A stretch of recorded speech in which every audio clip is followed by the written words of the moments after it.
This is Wild on 7th, your favorite Wild podcast. Did you guys see this? This is unbelievable. What is that all about, Kinger? Get in here for the real thing. Like, let's get weird. Maybe I blacked out trying to figure out what was going on. Doubt, worry, fear, because that's what we're breaking the mold on here.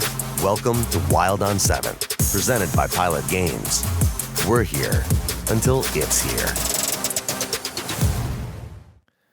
All right, this is Wild on 7th, again brought to you by our friends at Pilot Games. Make sure when you're out having a good time, you grab one of those tablets and play, because when you do, not only do you have a chance to win, your community wins. So thank you again for the support from Pilot Games. Hey, listen, this is a sad day. We're wrapping what was an entertaining season, went down to the wire. It was a group that embraced the mantra at the beginning of the year, choose your hard, maybe took it a little bit too literally at times, and I think that includes Game 6. But the Wild fall to the Golden Knights 4-2, and the crappy part, Kinger, is that I think when you look at the underlying numbers, the data from Game 6, and you listen to the quotes coming out of the locker room where they really believed, and I think you hear that every time a team faces an elimination game and doesn't win. The loser feels like they believed they could come back and win this. I feel that this one's different. Sometimes it's window dressing saying that. Sometimes you legitimately feel it. I think the Wild felt it. They played like it. But this time of year, it doesn't come down to who deserves to win. It's a matter of who does win, and Vegas found a way to take that game 3-2. And with that, hey, interesting stat, though. Vegas wins scoring 3 goals in a playoff game, 42 straight wins. Really? 42-0 if they get to 3 goals. So that third goal is kind of like the killer. Could you have said that on the broadcast to jinx them? Did you say it out loud last night or no? Well, those could go Those could go any way, because it could be like, oh, great, then now it's officially over. Yeah, that I was kind of thinking race to 4. That was not the script I had penned out. That Adin Hill, we would get our 30 shots, our 31 shots, and he would just let in 2, .935 save percentage. Their top line awakened in Game 5, continues to be wide awake. Jack Eichel all over the score sheet. Mark Stone all over the score sheet. Shea Theodore. Yeah, that was unpleasant. It's just a tough one. It was a game of inches, a series of inches. I mean, we said it all along. It was like, you got your little bar chart you were showing, right? It's like 52% to them and 48% to us, and then you're done. Yeah, I mean, it wasn't an incredibly even series. So expected goal differential, we'll go through it game by game. And Vegas had the better of the Wild, but in Game 6, the Wild, they kind of pulled away. But expected goal differential in Game 1, it was Vegas by half a goal. In Game 2, it was Minnesota by actually a very narrow margin. It's like 6/100ths of a goal, but the Wild were supposedly better analytically. And then Game 3, Vegas was better by nearly a goal, but the Wild won that one, so close to a steal. Game 4, Vegas had the expected goals by 0.6 goals better. Game 5, they were almost a goal and a quarter better, but Game 6, the Wild, a full goal better. And expected goals for. So that kind of just means that they kind of, they got done dirty there. They played well. They played hard. Adin Hill decided to show up. I mean, we look at Adin Hill's numbers, and this is when we reflect on this series and what kind of got away, or the one that got away, was Adin Hill was gettable. And I just don't think that the Wild were able to take advantage of that enough. And I think that that's one thing that might keep this team up at night for the next couple of days. So Adin Hill, 20 shots against Game 1, 16 in Game 2, 21 in Game 3, 32 in Game 4, 22 in Game 5, and then they finally got back to it in Game 6. So I think in games 1, 4, Aiden Hill was gettable, and the Wild just couldn't get enough on him. And those early games, it comes down to depth because the studs were unbelievable early on.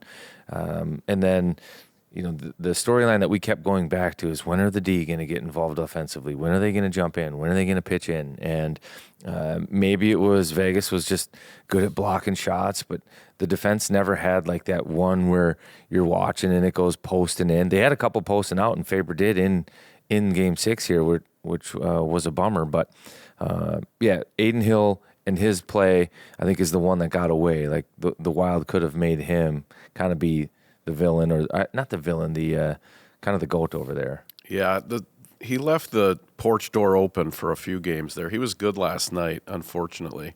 I guess I'm trying to process what did we learn, and I am going to vote for Ryan Hartman in 2028 as a write-in candidate. We learned he's a playoff guy. 2 goals last night. Moose helping him. Middleton got an assist. Kind of a triple tapper on the second goal. And in timely spots, right? I was about to do a hot lap, 4 seconds left, and he snuck that one in at the end of the period, which is typically a dagger, when you get those goals at the end of periods. And then, 3-0 or whatever it was, 3-1, couple people start walking up the aisles, and then he gets that one, and we're back in it. And then, but just ran out of gas. I mean, that's kind of what it felt like. Our top line, so good throughout the series, but it just felt like just not quite enough. Just kind of ran out of gas. Yeah, maybe ran out of gas. It's a tough season all year. They've been kind of fighting for the whole year. I don't know. What was your take? I couldn't tell what happened the last couple. We did get a goal from both Kirill and Boldy last game, but last night it felt like they were having trouble finding space for whatever reason, but they carried us really. Gus was good again. Yeah, Gus was great. So, again, when you look at the whole series, the studs were good, but the studs actually didn't deliver when it mattered the most, Game 6, which is something that I think they'll have a hard time with. I think they'll be proud of the way that they played in the playoff and the series that they had, but I think both Boldy and Kaprizov, I think you could throw Eck in there too, that they wanted, and you could see it in Kaprizov's play early on, like he wanted to be a part of it and be a factor, but Vegas was just committed to making it hard on him, probably more so than they were the first 4 to 5 games of the series, where it was like Kaprizov was getting, and he's the only guy, when I think about this series, that got hit. Did you see Spurgeon get hit? No. Brodin get hit? I didn't. Faber, those guys. Barbashev ran around like Game 2-ish, kind of, after Vegas kind of got run out of Game 1. But aside from that, there wasn't like a ton of physical play from Vegas. But in Game 6, Kirill had a couple of plays where he's trying to get the zone, and he got hit pretty hard and turned the puck over. It went the other way. And I think in Game 6, Vegas did probably their best job of the series, disrupting Kirill Kaprizov, not allowing him to get ice. And with that, he struggled to find Boldy, and there really wasn't anything going for that group as a line at all in 6. And a big reason why Vegas wins it is because their top group, and I touched on this in the broadcast too. So Mark Stone does not get enough credit for how good he is defensively. I think you go back and you watch that game, whenever there was a breakdown while that group was on the ice, it was Mark Stone almost out of position, but in such good position to create another layer that those guys would have to go through. And Stone just knocks the puck down. I can remember one play, third period, or was it? Third period. Mark Stone's covering for a D that was up in the play, and there's a cross-ice pass going to Kaprizov. Stone steps up, like such a risky play. Yeah. He steps up, knocks it down, they go the other way. Only Mark Stone makes that play. Anybody else turns that over, and Kaprizov has like a mild breakaway. So you have Stone, a Selke caliber player that plays on the wing. You've got William Karlsson, their best defensive centerman, on Eichel's other wing, and then you got Eichel down the middle. It was a line that was put together by Cassidy out of necessity, and Cassidy did say going into Game 6 that the plan was always eventually going to be putting Stone back with Eichel. He had to break them up after Game 3, in Game 4 after 2 periods, because they had done absolutely nothing and looked like shells of themselves. But he needed to break them apart, wanted to get them going, and the goal was to eventually put them back together. But Dorofeev out, whether it was injury, illness, not sure, but that created the vacancy on Eichel's wing that Stone slid up into, and then with it, I think that line was not only good and potent offensively, but dynamite defensively, so the Wild studs kind of left frustrated. And of course, it had to be Jack Eichel. I finally figured out what it is about him that's irritating. They play with those white gloves in Vegas, right? Which is a choice. It's a choice to wear white gloves. I think his game, he's like a white glove as a person. I mean, it just whatever tinted visor, white gloves. He just sort of like, that's kind of how he plays the game. And he was good last night. I mean, the breakaway, it was so quiet when he scored that goal. I mean, it was just silence.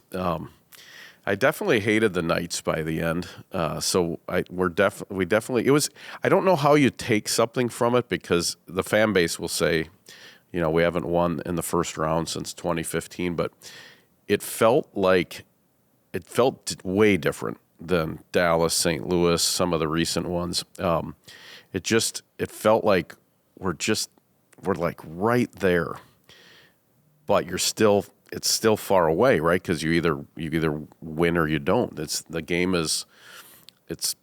no forgiveness there. But I felt like the group, like the playoff mentality was just different. Like the way we play, the goaltending. There was a demeanor. It just felt like determination. Even I was like, I really did think we were going to win more often than not. It was like different body language. Even last night, we get the couple goals from Hartsey. I'm thinking the whole time, even with 3 minutes left, I'm like, we're going to get one from Boldy and Kirill. Like, they're going to give us one. And then we're in overtime, and who knows, right? We've had a couple bad breaks in overtime the last 2 games. This one can be ours. And, just margins, man. Just little tiny margins. What do you take from it? Like if you're you're cleaning out your locker today, what do you, we were so close, but it sounds like silly to say that, right? Like, oh, okay, good. Close only counts in, what do they say? Horseshoes and hand grenades. But Stink bombs, I say. And defending. I don't know what kind of stink bomb you're referring to. You don't remember those? Like when I was in middle school, they had like those little vials that looked like samples of perfume. Yeah, and they would go off and you could like throw it on the ground, and then all of a sudden it just pure sulfur everywhere. Yeah, I was more of a whippersnapper guy. Yeah. Remember those? Yeah. I did. Joe's joining us here. I did find a way to make all of his bets. That only took me like an hour to figure out how to override my gambling software to literally bet on 4-0 exact score. Gus over 35 saves. I had Boldy in there for 3 points. It was a $10 bet that would have paid $2,700 had the fever dream been correct. But I guess I don't know what to take away from it, because I really felt like they're right there. I always remember that story. Gretzky saw the Islanders when they beat them in the playoffs, and they weren't celebrating in the room, and he kind of learned what it takes in the playoffs. I do believe this group that's been around for a few years, they know how to do this in the playoffs now. It's completely different. That's what it felt like. It's completely different. It felt like you could see experience. Yes. Right? And they knew what was going on. They knew what was at stake. They knew the mentality. There was belief. And I think some of that belief that they're talking about in the room last night that we just validated comes from those past experiences. Like, hey, it finally can happen now. And but it wasn't the case And again, it's super unfortunate, but it felt like there are positives to be taken from this more so than any of the series in the past. Yeah, I felt it. I felt growth. If that sounds pretty intense for a hockey fan, but I really felt the growth of the team in the playoffs. But not quite enough. We'll get into more of that once Radio Joe joins us. But before we do that, let's take a break and thank our sponsors. Coming up on a big weekend, it's Derby Day. What are you going to have on the TV tray on Derby Day? I love this weekend. It's like Cinco de Derby, right? You got Cinco de Mayo, you got the Derby. It's all happening. I do think there's a Minnesota horse in there, maybe Sandstorm or something like that. But Not named after a lake? I don't think so. So I'm going to have to head over to Cub. Looks like it's going to be nice at least one of the days. I'm going to get some Cub Pub burgers. The grill is fired up. Propane tank. Always have an extra propane tank. Be a pro. I'll head over there, get some of those. Maybe get some King's Hawaiian buns, a little slaw, some baked beans, maybe some baked beans with bacon in there. That's Cub. Local. Love sports. All over the Homer Hankies. All over the Wild on 7th Pod. PJ Flex headset. They're one of us. They're excellent. They're Cub. And you got a big weekend. You got a pig roast. I might be riding a pony at Aquarius Home Services. You're going to be doing watching the Derby. Dunk tank. We got it all. Yeah, Aquarius Home Services has their annual open house this weekend, Friday, Saturday, Sunday. Don't miss it. They've got their best deals on filters, salt, but also huge savings on water softeners, water treatment systems, generators. They've got everything you need. And again, it's a fun activation. Make sure you get there. They've got food, entertainment, nice tent outside, great deals. And I'll be there Saturday, 3 to 5, right around Derby time, eating those French fries, getting that pig roast. And you're saying like state fair caliber French fries, like the real deal. Okay, the Ryan Carter window, 3 to 5. Get those 22 jerseys out. Yeah, again, $6.94 behind Dock 86, Little Canada, Aquarius Home Services, earning the right to be recommended. Stop by there. You won't be disappointed. That sounds like a good time. I'll have to check that out. So we're going to bring Radio Joe in, but before we do, I want to hear who, because in the playoff primer, we talked about who we going to hate. In the end, who on Vegas do we hate? I hate a lot of guys now. This is one of the weirdest ones for me. He didn't do anything, but I hate Saad. Like his hair's too long. Like it's actually too long. And I would never say that. I mean, his name is almost Salad. He's just missing the L. I mean, he should have great hair, but he just bothered me. Came down to the Seemed like he needed like leather sandals and to walk in a desert. Like he kind of felt like. Let's not give him too much credit. I thought more Siegfried and Roy. He's been in Vegas. I guess it comes like Hurdle. Just always is going to be in there. Really, Hurdle had a good start to the series and then kind of disappeared. Barbashev, don't like him, and then their top line. The Knights, I think, arrived on the scene in a way that still bothers core hockey fans with the way the expansion draft used to be, and they just fleeced the league and got that team right out of the chutes, and they've been good since the start. I mean, for a suffering fan, the Vegas Knights are like born on third base. There's a lot to hate. The uniforms, the drummers with the Blue Man Group or whatever the hell they're doing. But they got us. But yeah, I definitely have a distaste for the Vegas Knights at the end of the series. Joe, having seen 2 series losses to the Vegas Golden Knights, go ahead, vent a little bit here. I was just asking Kinger, who after this series are we hating? Who got under your skin? Life. I hate life today. Losing got under your skin? Yeah. I'm devastated, man. I was dreading coming on, actually, with you guys. I sat here and scrolled Twitter and looked at Kentucky Derby stuff for like 5 minutes to avoid coming on. But nonetheless, you're here. We appreciate you being here. I'm here till it's here. All right. Yeah, buddy. It's not here yet. But if you guys are looking for some type of rah guy today. My prediction was terrible. The result was terrible. I feel so bad for the guys, man. They played so hard. It just felt like they couldn't catch a break. I really thought the break was coming in game 6. We didn't get it. In fact, if anything, it went further the other direction.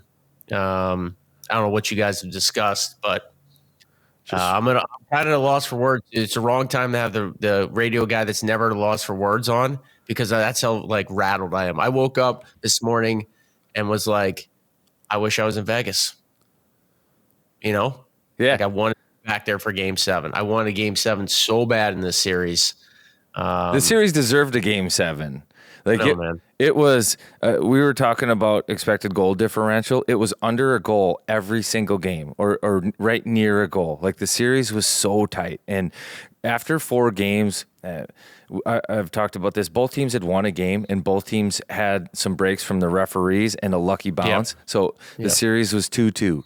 And then Vegas, they caught a couple more breaks and the Wild just couldn't get a bounce, right? Like I think you look at game 6, even third period, or go back to game 5, the offsides, and that all of a sudden is now going to become a play that haunts Minnesota sports fans for a long time. It's shoulda, coulda, woulda, but they just didn't get that bounce, and Vegas did in that spot. And at times you earn your breaks. Coaches and everybody says that, and Vegas did play well. They played hard, but boy, did they ever get a break on that offside call on the Hartman goal, and they made it count. Yeah, they did. It's frustrating because it feels like they were so close. It feels, and I know the fans, the narrative's going to stay the same. Another 2-1 series lead, and you don't win another game. This felt different than the Dallas and the St. Louis series. They weren't outclassed. They weren't outplayed thoroughly. The first half of the series, the Wild star players are better. The second half of the series, the Golden Knights star players are better. It's that simple. Although I will say, I think Matt Boldy was the best player in the series, bar none. Even in game 6, I just thought, his ability to protect the puck, his willingness to shoot, every time he's on the ice, you noticed him. That's a great sign. I thought Brock Faber was excellent again. That's a great sign. But I also think to some extent those guys a little bit ran out of gas. Where do you at what point or what do you think is the number one factor to them running out of gas? Was it the grind down the stretch of the regular season? Was it the heavy minutes, the first handful of games of the series? Because that's something that I think will be talked about. Cassidy kind of just stuck with it and rolled for. He shortened his bench as the series went on a little bit, but early on he was like, we're sticking with it. We're going for, I'm not going to overextend these guys. And now to bail Hines and his management of his own bench out a little bit, Cassidy also recognized that Eichel and Stone weren't going, so he wasn't giving them extra shifts, and that made it easier for him to balance out the minutes a little bit. Where if you're Hines, like in game 1, 2, 3, 4, you have your studs absolutely rolling. You're like, yes, like we could take this series early, play your studs. So in some ways, Cassidy, again, maybe gets a little bit of a bounce there because his studs weren't going early, but they did win a game 1 without them. But Joe, just curious, like when you think those guys totally ran out of gas? Well, it's hard for me to answer, Cars, to be honest, because the way they attacked and approached training camp was to be ready from the start of the season, to be better conditioned than years past, to be prepared. Mission accomplished. Late in the year, Kaprizov and Eric Sinek were off for so long, you would think, like, how could they be tired by game 6 of a series? Brock Faber, obviously an exception there, played almost every regular season game, played four nations, played a ton of minutes, maybe the most of any defenseman in the league, actually, when you add up the playoff time. I haven't checked, but it's going to be close through round 1 anyway. So I guess I would turn it back on you. And I don't know if you addressed this earlier. If you did, I apologize. But like as a player, like when do you feel most tired? Is it mental fatigue? Because like I look at that play on the Eichel breakaway goal, and like I don't know why Kaprizov dove there. I don't know why. And to me, that was like a desperate I got to make an effort play when really if he keeps skating, maybe he avoids disaster there. As soon as he leaves his feet and doesn't swipe that puck, I don't even know what he's going to do if he did swipe the puck. Like Eichel's still going to skate onto it most likely.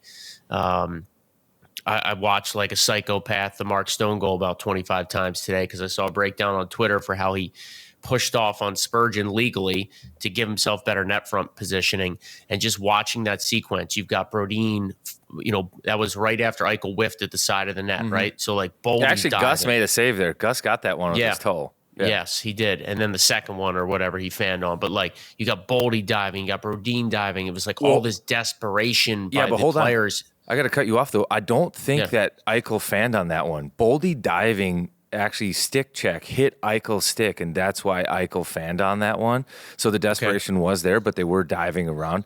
I hear you. Yeah, sorry to cut you off there. I guess, no, you're fine. I guess I just wonder, like, in those moments, like, you're like, it's got to be chaos. Your heart rate's going a billion miles an hour. The fans, like, as a broadcaster, you're like, oh, God, here we go.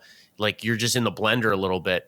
I just wonder, like, in those moments in the future, we talked about this with Middleton on the turnover in the Game 4 overtime situation, is like, as you get more experience or if you're less gassed, do you think a little bit more clearly in those moments where the desperation isn't so scattered and you're a little bit more composed? I don't know. I actually think you could go back to the regular season, and the Wild really weren't in situations all that often to have to defend in those high pressure spots, because down the stretch, there weren't many like 1-goal victories for them.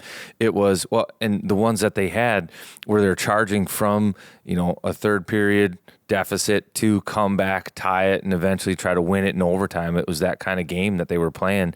And maybe they didn't have like enough composure in those stressful minutes or enough practice in those stressful situations to come out on top and calm down. But I don't want to put fatigue as the reason for that, though. I do think, though, too, and this, I don't want this to be like an excuse train that we're on right now. Travel in this series, despite the two teams both played the same schedule, was much harder for Minnesota. So they went out 2 days early to Vegas, which I don't think is a big deal, but they had to spend each night in Vegas over before flying. So that's like a 9 a.m. departure. So you've got the game, late game, 9 a.m. departure next day, fly out to Minnesota, lose the day, get here at 5, and then it's game next day. And Vegas was a little bit different. They spend the night at their own house. They leave at 2 o'clock in the afternoon. They get here for dinner. They hit the hotel. They kind of chill. And then the one that was the real killer is the afternoon game was in St. Paul, the 4 o'clock start. So Vegas was able to fly home, get home at 9 o'clock that night, full day off at home, where, again, for Minnesota, it's, okay, we're back at the rink, we've got this, we're traveling, and then going from game 5 to 6, I think that one was actually tough. You've got game 5, Vegas, quick turnaround for Minnesota with a 9 a.m. flight to get back in time, optional to come to the rink game 6 morning of, into a 6:30 early start game. I just feel like it was harder for the Wild, and I think mentally it was a little bit more draining for them than it was for the Knights. And that's not an excuse. Both teams played, but I think it did have a factor as the series wore on. Yeah, I'd agree with that. And I also say, like, just looking around the Stanley Cup playoffs, you're like, wow, it felt different this year. It's like they can turn the page. They make some free agency acquisitions because of the cap space they're going to get. And then I look and I'm like, the Tampa Bay Lightning just lost in the first round. Yeah. They're an unbelievable team with all kinds of Stanley Cup winners. And it's like, it doesn't necessarily guarantee you that it's going to be easier next year. Like, you could play the Winnipeg Jets in the first round and they have 110 points. Like, the NHL, man, is brutal. And I think that's why this one stings so much, because it felt like,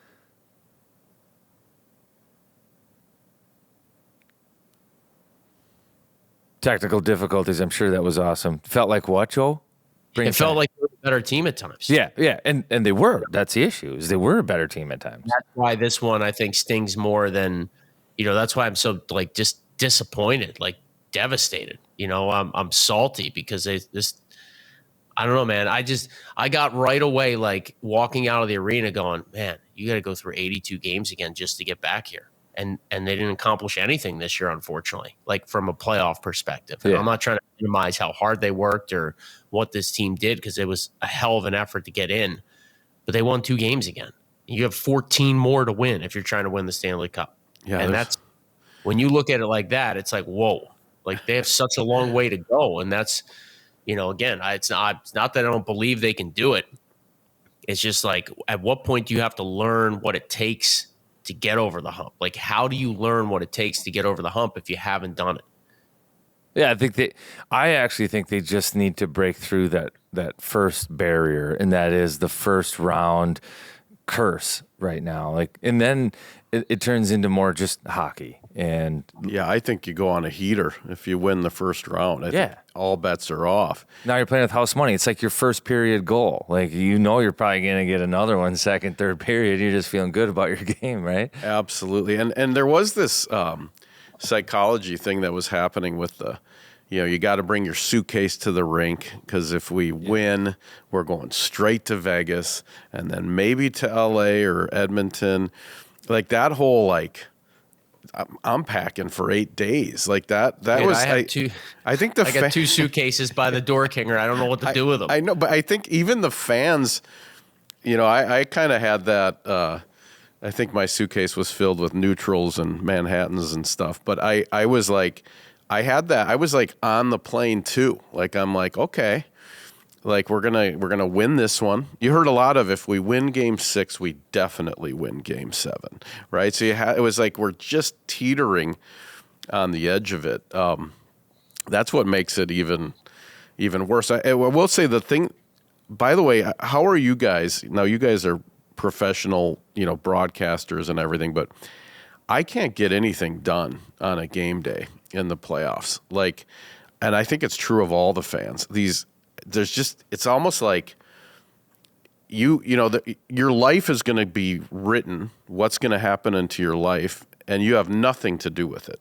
Whether you're going to get on a plane or have to go to Edmonton, you got to kind of tune in to see what's going to happen to you. Right, you gotta go watch the game and find out. Oh, are we winning? Are we losing? And I just found, like, God, during the afternoons, I was just sitting there, just waiting for the game. It's just paralyzing. I mean, and that's just the first round. I mean, to go 16 W's and to have all the ups and downs. I mean, what a testament to these teams like Florida, who lost the Cup final. They come back and they win the Cup, and now they just won. I'm Edmonton, the same thing. I'm thinking these guys are going to lose. At some point, they just lose in the first round because they've played too much hockey. But maybe what happens is, once you have that feeling and you know how to do it, I think you just assume you're going to do it. Yeah. I don't think there's any thinking, right? Yeah, and I think it comes down to your core has to have gone through the ups and the downs, the battles, have had to have the wounds healed. And I think, now let's talk about the positives. I think what we learned about this team is that they actually do have the core that can win right now, and the pieces that they have. You have Faber and Boldy, 2 guys that are young, and they've got some time, but they're hungry now, which is important. And they've been winners in the past. They've won on the international stage, and they look like they want to win when it matters now, too. And they've elevated their games. Now, Faber, I thought, had a really good series, but offensively, he wasn't. He turned out to not be A factor. Yeah, not much of a factor at all. But he was a factor in the series. Actually, I think, wow, would have lost Game 5 in regulation if he didn't make that unbelievable stick save on, I think it was Barbashev on the back door in the third period. But he was a factor. He was a beast. He was good. Almost single-handedly brought the Wild back into the game on the penalty kill in the third period, Game 6, like with that individual effort and play. And it was also inspiring first period, Game 6, when he grabbed the puck and it looked like there was some determination ripping through the neutral zone, like, hey, we're not going to sit back in this one.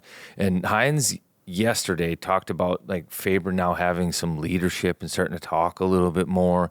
And I think his game was talking that way too. So the young guys from Minnesota look like they've taken a step. Kirill, again, back to scoring in the playoffs. You have your stud, you have good support guys, and then you have your identity core players and the guys that Bill Guerin invested in to be playoff guys. Ryan Hartman, Marcus Foligno, Trennion, very similar contracts, very similar, I think, type of play. Like it's a sandpaper in your face, physical straight line hockey. All three of those guys brought their absolute best in the playoffs. It's a totally different thing. There are playoff guys. Yes. And you can bet on them, and when you get into the playoffs, they're just different. And to Joe's point that he just made, it has to be frustrating for those guys to be like, oh, we played well, that was good, but now we've got to do 82 more of the regular season to get back here to be a playoff guy again, and Yeah. It doesn't just happen. It's not just that easy. But what were your bright spots, and who were your bright spots in the series? I think you hit on a bunch of them. I think Hartman's game, like if the Wild can get that next year, right? Channel the, John Hines had a great quote, I thought, during the series about kind of how Hartman was channeling that competitive nature, right? Like he was on the line, but not over the line. I think the one penalty he took in the series was delay a game when he batted a puck out of midair. It goes over the glass. Like that's the Ryan Hartman. I'm not saying we want Ryan Hartman to have 8 penalty minutes and be up for the Lady Byng next year, but if he can be, a drive to the net, in your face, determination type of forward, the way Foligno played at the back half of this year, like he's a steal at his contract if you can get another couple of years out of Foligno like that if he stays healthy. I mean, just that play at the end of the first period alone. Like Noah Hannafin's a 4 Nations Team USA defender, one of the best in the world. He just said, screw it. I'm going to outmuscle you. I'm going to outwork you. I want this more than you, to set up Hartman for that goal. I think those two guys alone are like, wow, if that's the style they can bring next year, the team's in a much better spot. I just kept waiting for Freddie Gaudreau to deliver. He feels like such a big game player at times, and it just didn't happen for him. Obviously, we know Nyquist had a down series. I think he had just 2 shots in the entire series, and one of them came last night in Game 6. Marcus Johansson's contract is up. We've seen flashes from him. It'd be hard for me to want to give him any type of long-term deal to return. To me, it's too inconsistent at times. I think Bouillon, obviously, we didn't get a great glimpse, but you talk about pedigree and winning. He's won at the collegiate level, the international level, so I'm excited to see what he has for the future. So, there's only going to be a couple spots, right? I mean, you have John Merrill's contract expiring, you have Fleury retiring, you have Johansson and Nyquist coming off the books unless you re-sign them. You have Rossi as a restricted free agent. Unless I'm missing somebody, I think that's really it, right? As far as like, okay, you have to fill this spot, either get that player to return or find somebody else to replace him. We expect Danila Yurov to be part of the organization next year. From everything I've gathered, is if he doesn't make the NHL roster, he's going back to Russia. So I think we know he'll be on the NHL roster. So it's an interesting offseason with some money to spend, not the amount of money I think a lot of folks, it's not just going to be $15 million added to the coffers here because Faber's deal kicks in and you could have the potential to re-sign Rossi or the potential to re-up Kaprizov, and that deal would kick in the following year. So you have to kind of factor some of that stuff in, but they're going to have money to play with, and I really expect it to be an active offseason. Should be exciting for the fans. I think you saw a glimpse. You saw a glimpse of how this team can play with, like you said, Karts, their core players. It's just so deflating because I really just thought I just felt good about their chances, man. I really did. They gave this Vegas team hell, and at the end of the day, Vegas kind of just shook them off and was like, "All right, we got this," And that's frustrating for me because it felt they deserved way better.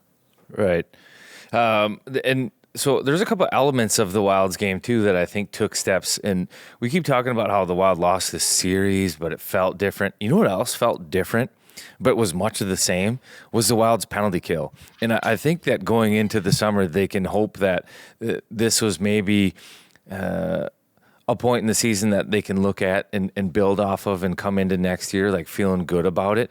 Vegas's power play still was 27.8% in the series, but the Wild kill was stressed to the max. It was double minors. It was, through and through, it was tough for them. But they still responded. And go back to Game 5, a perfect 3-for-3, failed coaching challenge, and where the Wild's penalty kill was good too was in the big moments. So in times where if Vegas scores, that would have been probably lights out for the Wild. The kill came through, and it at times even created momentum. Oh my! It's as a fan, the PK is like an engine to get the fans into the game. Every clear, they're cheering, and I mean it was a completely different. I know statistically it looks like it evened out about the same, but man, it looked completely It was better. different. It was better. And Vegas had the second best power play in the NHL regular season. So that's a great power play.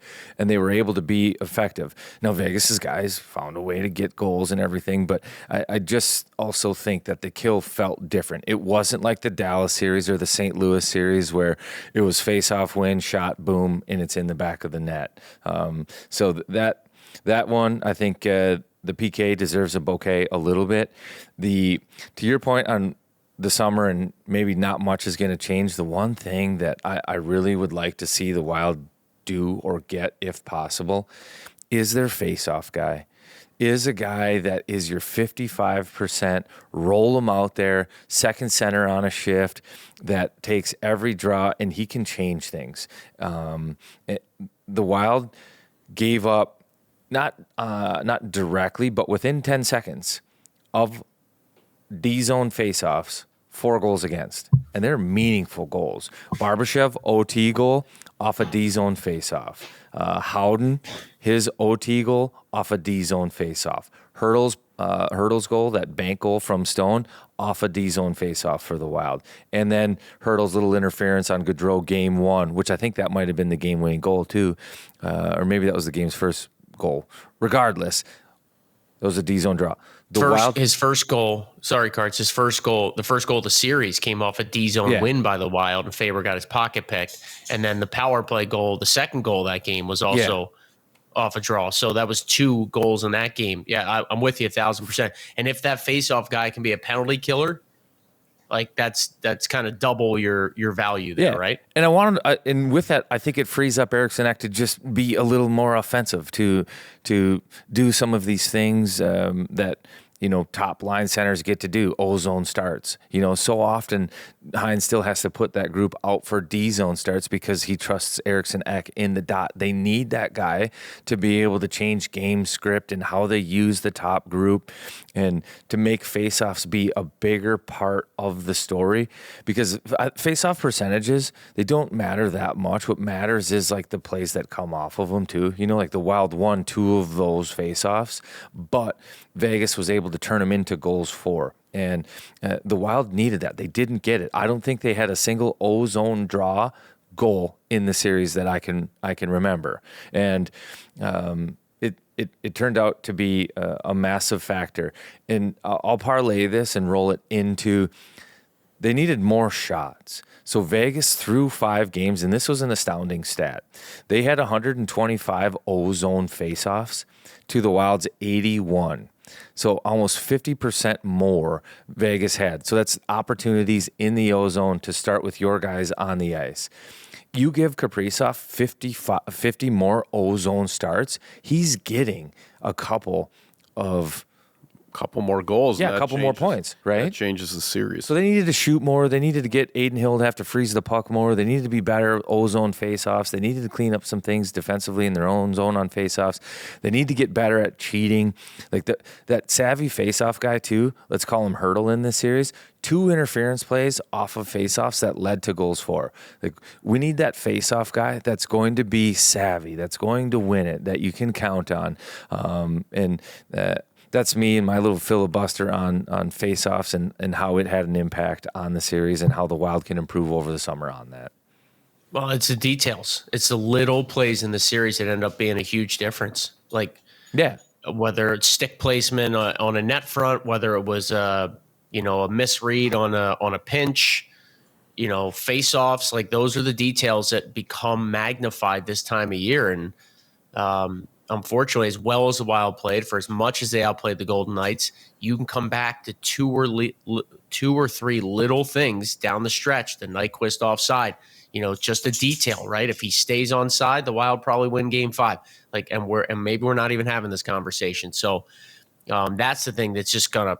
And again, I don't play, but with the sweat equity of just being with the team, like, I'm haunted by some of these little things. Like, oh, they were so close to winning Game 4 in overtime on a power play, right? Like, that was a chance to put a stamp on that series. The power play doesn't convert. It's just hitting the post a few times in Game 5, like when they were pushing to tie it before Boldy did tie it. Maybe if Spurgeon's chance doesn't hit the iron. Like, it's just those things that, again, I can't imagine how these guys sleep at night after stuff like this. I mean, Kart, you went through it. Like, after a playoff series, like when you wake up the next day and your season's over, were you just kicking yourself about some of those little things? Oh, totally. And you replay every shift in your mind. It's actually mental torture because you're like, what happened? What would be if I would have just done this with my stick instead of that? Or if the puck bounced this way on the forehand instead of the backhand, or whatever it might be. Absolutely. And that's what makes it so hard, and that's a lot of times why guys get right back into the gym, because they can't handle like having to mentally work through it. Their therapy is like, no, I'm gonna dedicate myself. It's hard. It's part of it. The other guy Kinger, what will you do to get back into it? Like, what's your off-season training like?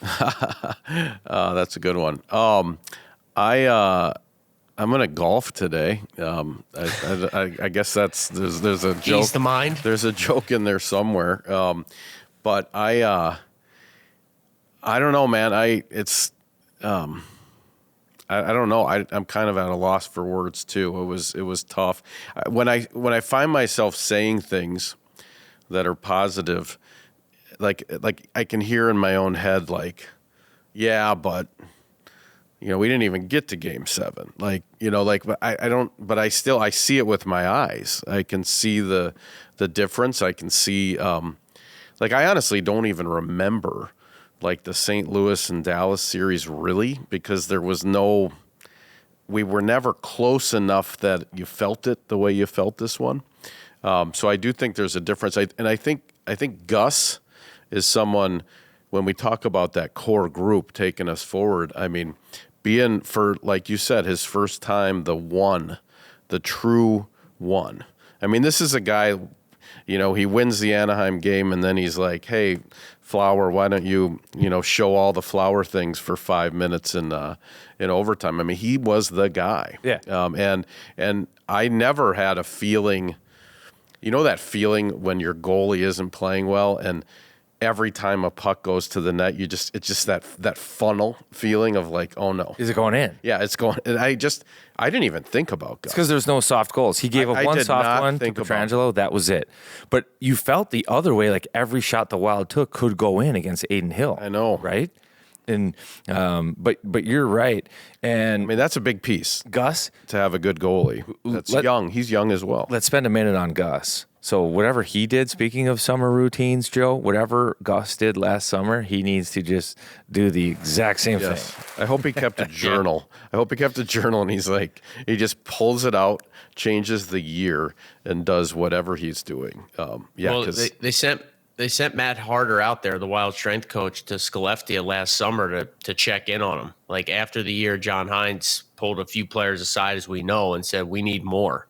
We need this from you. We need the Marco Rossi stay in Minnesota summer, right, that we heard about from 2 years ago when Rossi really turned the corner. And I know Matt Harder went to Skellefteå and spent time with Gus and met with Gus's trainer and checked in during the summer to make sure that he was meeting some of those standards or metrics that they had for him, because they knew what a big year it would be for him. But I'm with you. And I think you bring up a good point, Kinger. Like, it feels like the Wild have a goalie now that they can rely on for, I don't know how many, the next few years. He's going to be doing a new contract as well here at some point, but I think you can feel confident about giving him an extension within reason and saying, all right, you're our guy. Between you and Jesper Wallstedt, here's here's the two we're rolling with. And then, I don't think you guys probably want to go down this path too far, but for a kid like Volstead, talk about a big summer. Like, he's got to shake off whatever happened this year in the American Hockey League and the disappointment of not being in Minnesota with that whole 3 goalie rotation. And they've got to find a way to make sure that this kid's ready to go, because if not, you need a 1B. You need a number 2. You can't go with Gus playing 70 games next year. Like, realistically, Gus played, I think he had 58 starts. So say he bumps that to 60 or 62. And I don't think there should be any reason for more than that. That's 20 starts out there for somebody. And if it's not Volstead, I don't know who that guy is. It better be Volstead organizationally, right? That's what they want. But if he's not ready Volstead. for it, he's got a one-way deal. It's his. It's his to lose. But I also think that Gustafsson having a good year is the best thing that's going to happen to Volstead, because if Gus had a down year again, the net would be potentially Volstead's next year. And I think the way that he played this year, it doesn't seem like he's ready, right? So what Gustafsson has done is buy Volstead some time too, where Volstead just has to play 1B or 2. And we've had him on the podcast here. He's mentally a hungry guy, but he might just have to learn patience and wait his turn. And Gus is going to sit there and say, and Gus did that this year. He said, I hear all this 3 goaltender rotation noise. And going back to Matt Harder going out to Skellefteå and them saying, we want you to come back to Minnesota, spend the summers there. What did Gus say? No, I just mean, like, I don't think they told Gus that they want him in Minnesota. I'm saying they did that with Rossi, right? Yeah. Like, so yeah. I think I think they did tell Gus, like, we'd like you to be here. And I think Gus said, no, I'm going to do my own thing. And I think that was something that changed within Gus, is he finally was like, and goalies are quirky. And everybody knows that, but goalies also get like the longest leash, because if they're good, they can be as quirky as they need to be. And Gus at times can be quirky, but he finally, I think, had the confidence to say, I don't need to prepare the way that you think I need to prepare. I need to do it my way. And that showed up in the playoffs too. He took optional skates in the morning. He wouldn't take shots. He finally had the confidence. He'd be the only guy on second bus on the way to the game. Like, Gus did Gus, and Gus was good. And despite the fact that you could look at that and say, like, oh man, like he's not taking it serious, or he's changing up his routine or whatever. He fired bullets. He was good. But Gus did Gus, and he took a step, and he was a confident goaltender, a different player. And instead of trying to be somebody that other people wanted him to be, I think he was himself. And even Game 6 warmups, roll it back and watch it. He's dancing. He's ill. Game 5, can't play period 3, comes back. Like, how's he going to be? Boom. His attitude was right from the start, man. Gus did Gus this year, and I think that was a big difference. Yeah. Howdy, boys. Yeah, that was well said. I whatever he's doing, just keep doing it, because it was awesome. He broke the goaltender mold, Joe. And if you observed any of these things too, like he did it different. He did it his own way, and he would be. You notice it's the lone guy on the second bus. He did his own thing, but it worked. Yeah, and I think what we learned from John Hines this year is that last season, so the 23-24 campaign, that maybe Gus tried a little too hard to not just let it come naturally, to be more like Fleury, to be this personality that's maybe not suited to him. So I think the way you say it, Gus being Gus, is spot on. And it was something John Hines talked about with the broadcasters. Is like, they were just 2 years ago, maybe Gus was not himself because of whatever reason, the pressure of trying to be like Flower, or trying to be more of a guy that the guys in the locker room could relate to, or what have you. Like, I don't really know how to put that, to phrase it, but we just got the sense that he wasn't just Gus. He was trying to do more. Mm-hmm. And maybe this year he went back to your point, like, screw it, this works for me. Like, I don't want to go to the rink. I don't want to take shots. Like, okay, you're playing well. You're dialed in. Leave him alone, right? Yeah. That's generally what happens with goaltenders. So it was good to see. But again, I think it goes back to that summer last season in Sweden. Mm-hmm. But good on the Wild to be like, hey, here are the standards. And if we have to have somebody come out and check on you, we will. Like, and he's not the only guy. Like, Matt Harder went. I think he went and saw Freddie Gaudreau. Like, it's pretty typical for the strength coach or the training staff to over the summer, hey, we need to check in. Like, where are you at? Where are you at in your workouts? What's going on? What is your trainer, your personal trainer, telling us? Are you meeting the standards of your off-season routine? Because we need more from you. So that was the approach going into this past season. Obviously, it paid off. Yeah, and I've just one more thing with Gus that impressed me is he's never been a true number one, but mentally he handled the pressure of being a true number one in the playoffs really well, where it didn't matter how the game went. They were going back to him, and he knew that. And I think he played with confidence. Not easy to be a true number one. Look at Edmonton right now. Like, Stuart Skinner was given the reins, and he continues to fumble it. Gus didn't fumble this opportunity. He didn't. He was good, and he stayed good. And I think he's only going to build confidence from that. I'm even thinking some of the post games he did this series, he's got his kid with him, like in the locker room, like a little kid. Like, this is a guy who's comfortable with who he is. And I think that's a common theme with goalies, even with Volstead. Like, sometimes these guys, they're like, they want it too much. They're too serious.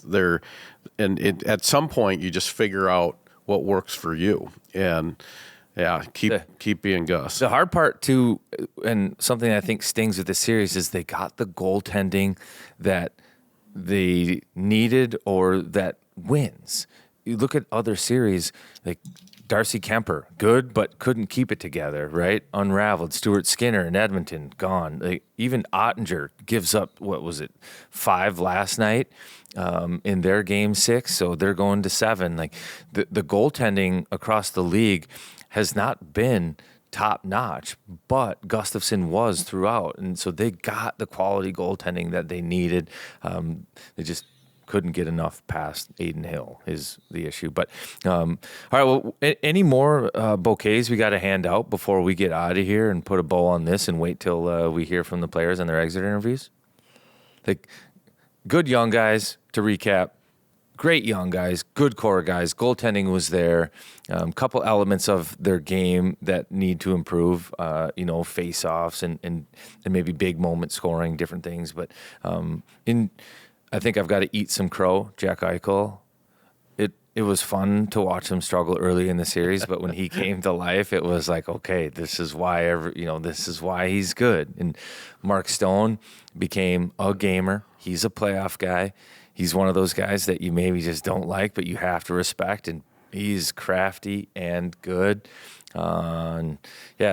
Vegas, Cassidy, I think you did a good job coaching him, like well-coached team. Vegas, that's where I had to eat crow. We should probably mention Brodin as well. Just seeing 25 and 7. Spurgeon. Yeah. Spurgeon was lights out game 6. And I was thinking about on the drive home, like, think about last year for Spurgeon, 16 games. And think about after, 2 games this year? Yep. Remember, he didn't go to Winnipeg, and we were all in panic mode. Like, season is flush it down the toilet.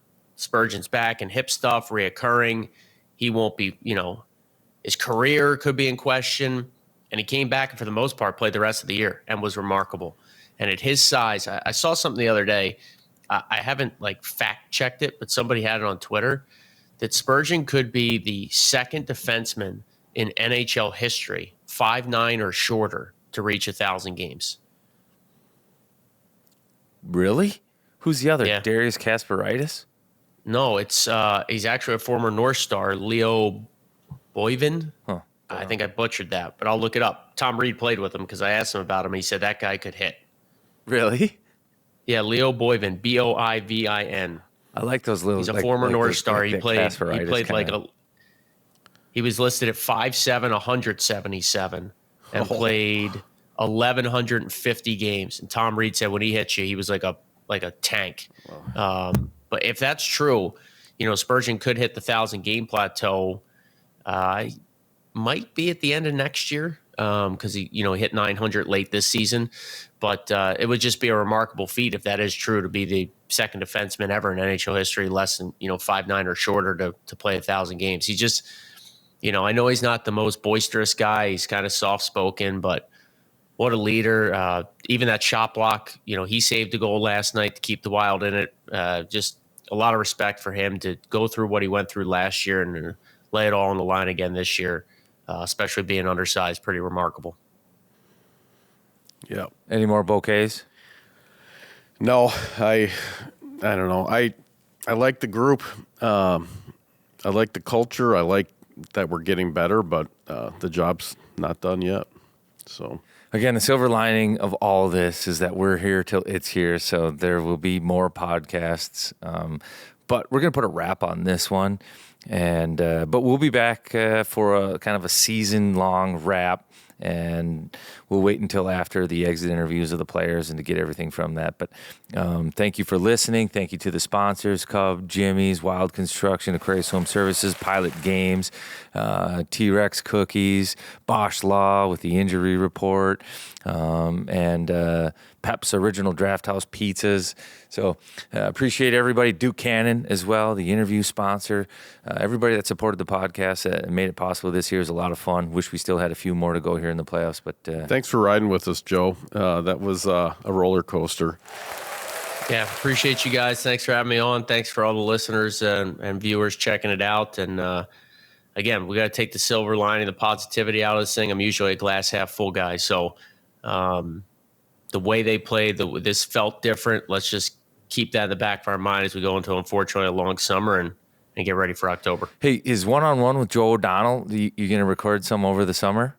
Oh, yeah. Yeah, it'll be active, somewhat active. But, yeah, appreciate that plug. All your major podcast platforms. It's just me and a hockey guest, and we'll chop it up. And where can they find you in the Twitter sphere or the X world?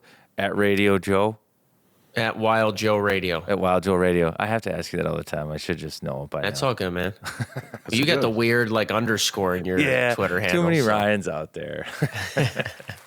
All right, buddy. Thanks. We're here. All right, it's thanks, here. guys. Later.